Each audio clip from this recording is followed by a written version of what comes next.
I thought the worst thing that could happen at my garage party was a noise complaint. But when she screamed, "I'm calling 911," my stomach dropped, because she said we were armed and dangerous. What she didn't know was who was actually inside my garage, and why her call would end up changing everything on our street. Have you ever had someone lie to the police just to get you in trouble? If you had a neighbor like this Karen on your street, what would you do? Let me know in the comments below. And if you love seeing bullies get exactly what they deserve, smash that like button and make sure you're subscribed. Trust me, you are not going to believe what happened to Linda at the end of this night. It started as one of those rare, perfect evenings where life feels normal again. My name is Ion, and I live in a quiet, HOA neighborhood where lawns look like they're measured with rulers and holiday. Lights have approved colors. I'm not even exaggerating. Our HOA newsletter once scolded someone for a non-compliant welcome mat. I'm usually careful. I keep my trash cans hidden. I trim my hedges. I even wave at the patrol guy like we're friends. But that Friday, my little brother Samir had just gotten back from out of town. And my cousin Balal, who's basically the party planning engine of our family, said, "Bro, do it in the garage, low-key, just food, music, people you trust." So I cleaned. I cleared the garage like I was staging it for a home show. I rolled the cars out, swept the floor, hung 2 cheap LED strips, and set up a big cooler right by the side door. I kept the main garage door half open for airflow because it was warm. By 7:30, people started trickling in. And here's the detail that makes this whole story feel unreal. Most of the people coming weren't random buddies from work or neighbors. Samir had invited his training friends. He just said, "They're good people. They don't drink stupid. They'll help clean." I thought he meant gym guys. It was not gym guys. The first hint came when this tall dude, Marcus, walked in wearing a plain black tee and jeans, but he moved like he was scanning the room without meaning to. He smiled, shook my hand, and said, "Thanks for having us, man." Then 2 more showed up with the same calm vibe, friendly but alert. Balal leaned close to me and whispered, "Why do your brother's friends look like they could arrest sadness?" I laughed, but I noticed it too. Still, the night was going great. Music was playing, the grill was popping, and then the HOA queen herself appeared. Her real name is Linda, but everyone on our block calls her Karen because she's earned it like a badge. She's the kind of person who walks her dog with clipboard energy. If you park a little crooked, she'll take a photo like it's a crime scene. I saw her shadow first, standing at the edge of my driveway. She didn't wave. She didn't smile. She just looked at my half-open garage door like it was personally insulting her. I stepped out with a paper plate in my hand. "Hey, Linda, everything okay?" She pointed at the garage like I was running a nightclub. "Do you have a permit for this gathering?" I actually blinked. "A permit?" She said, "Your garage door is open. You have people inside, music. That's a violation of community standards." I tried to keep it respectful. "It's just family and friends. We'll be done by 10. Her eyes slid past me straight into my garage. She spotted the cooler, and her face tightened like she just found evidence. "What's in that cooler?" "Drinks, ice, food." I felt ridiculous saying it. Then she did something that still makes my skin crawl. She walked closer, craned her neck like she was trying to count heads, and said, "How many people are in there? This looks excessive." Behind me, someone laughed, and for some reason, that laughter made her furious. She looked at me and said, "I'm going to need you to shut this down." Something in me snapped quietly. I said, "I'm not shutting it down. We're not hurting anyone." Her lips pinched. "Then I'll handle it." She turned and marched back towards the sidewalk, pulling her phone out like a weapon. Balal came outside. "That her again?" "Yep." He watched Linda speed walk away and said, "Bro, she's going to call somebody." I said, "HOA hotline maybe?" Balal shook his head. No, she's doing the dramatic thing. I went back in the garage, trying to shake it off. I leaned to Samir and whispered, "Who are your training friends exactly?" Samir grinned like he'd been waiting for me to ask. "Oh, most of them are cops." My brain froze. "What?" He nodded casually. "Yeah, off duty. We finished a long week. They wanted somewhere chill." I looked around the garage again, and suddenly everything clicked. The posture, the calm, the way they clocked exits. "Samir," I hissed, "why didn't you tell me this?" He shrugged. "Would you have said no?" Before I could answer, Marcus glanced towards the open garage door, and his smile faded just slightly. He said softly, "Someone outside is filming." My stomach sank. Through the crack of the half-open garage, I saw Linda across the street, phone held up. Then she pointed her phone right at our driveway. And even from that distance, I could read her lips when she said it. "Yes, I need police, immediately." Inside my garage, packed with off-duty police officers, everyone went quiet. It felt unreal. Samir whispered, "She didn't." Marcus exhaled slowly and said, "She did." And then from the street we heard it, the faint rising wail of sirens getting closer. Not one, more than one. And I remember thinking, this is about to become the dumbest, scariest misunderstanding of my life. because the woman calling 911 thought she was reporting a threat, but she had no idea who she just called them on.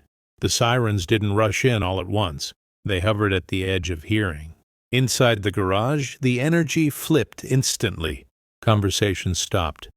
Chairs scraped softly as people stood, not nervously, but deliberately. Marcus looked at Samir. "You didn't say she called 911 for real." Samir's face had gone pale. "I thought she'd just threaten it." Another guy checked his watch and said, "Okay, phones away, hands visible. Let's not make this weird." That sentence alone made my heart race. I stepped outside. Linda was standing on the sidewalk, filming like she was directing a documentary called Neighborhood Under Siege. I raised my hands a little. "Linda," I said, keeping my voice steady, "calling 911 is a bit much, don't you think?" She smiled. Actually smiled. "I told them everything," she said. "About the gathering, about the alcohol, about the suspicious behavior." "Suspicious how?" "You tell me," she snapped.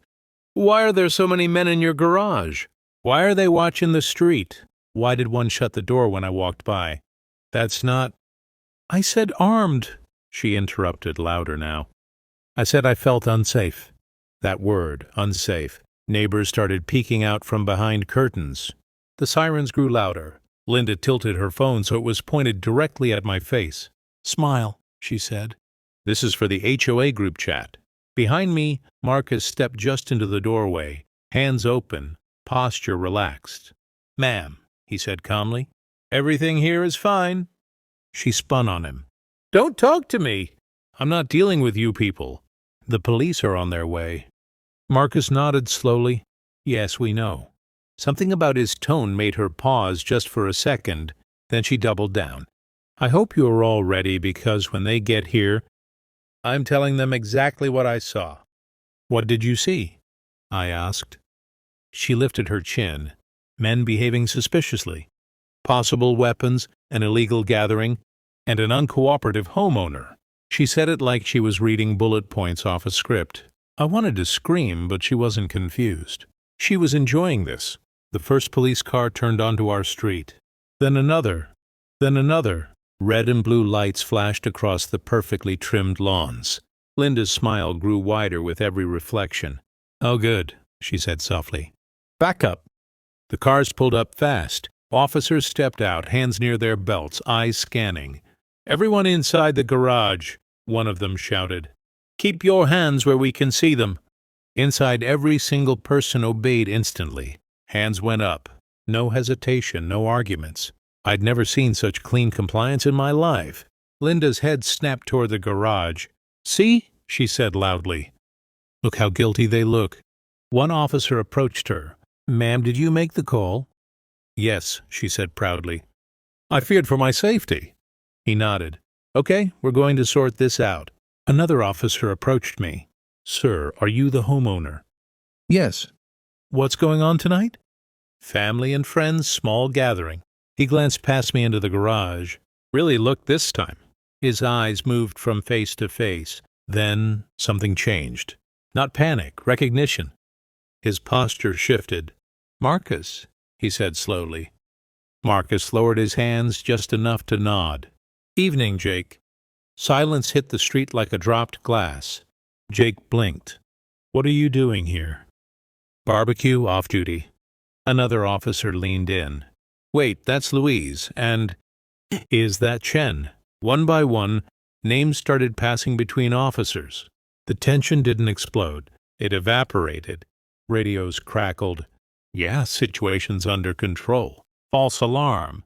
Linda noticed something was wrong. What's happening? She demanded. Why are you chatting? Jake turned to Linda. Ma'am, these individuals are law enforcement. Her smile froze. What? Off-duty police officers, he repeated. Her phone dipped slightly for the first time. That's not possible. They looked like what? Jake asked. She opened her mouth. Nothing came out. The street was dead quiet now. Neighbors were fully outside, watching. Linda swallowed. Well, she said stiffly, lifting her phone again. Even so, this gathering still violates HOA rules. Marcus stepped forward just a bit. Ma'am, he said, his voice calm but firm, you called 911 and claimed we were armed and dangerous. She laughed nervously. I was being cautious. Jake's expression hardened. That's not how emergency services work. And that's when the senior officer arrived. He stepped out of the last car, surveyed the scene, and asked one simple question that made Linda's face drain of color. Who reported this and why? The senior officer didn't raise his voice. He didn't need to. The way he stood made the entire street feel smaller. Linda straightened up. I did, she said quickly. For safety reasons? He nodded once. Okay, walk me through exactly what made you call 911. She gestured wildly. A large gathering, men loitering in a garage. Alcohol, aggressive body language. I felt threatened. The officer glanced at Marcus. Anyone drinking? No, sir, Marcus said. We're all off duty. Department policy? The officer turned back to Linda. You reported possible weapons. Yes, she said, defensive now. I didn't see them, but I assumed. You assumed? He repeated. She hesitated. Given the circumstances? The officer exhaled slowly. Ma'am, calling 911 based on assumptions is a serious issue. The word serious landed hard. Linda's confidence cracked just a little. I was just trying to protect the neighborhood, she insisted. That's my responsibility. I'm on the HOA board. That's when the twist hit. Quiet, sharp, and devastating. The officer nodded again. We're aware. She blinked. Aware of what? Your history, he said evenly. This isn't the first call you've made. Her head snapped up. Excuse me. He pulled out a small notebook. False noise complaints, welfare checks requested with no cause. Multiple reports flagged as exaggerated. Murmurs rippled through the neighbors. Linda's face went pale. I don't exaggerate, she snapped. I document. The officer looked her dead in the eye.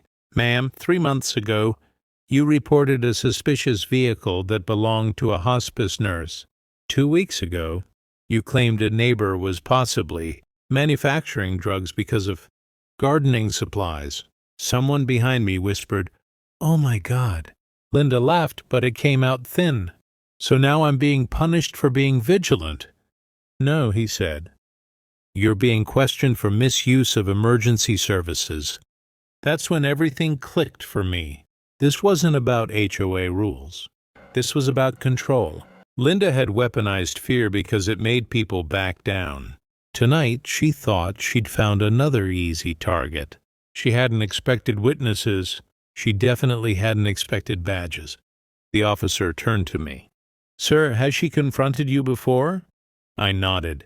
Yes, she films people, posts in group chats, talks about getting the police involved.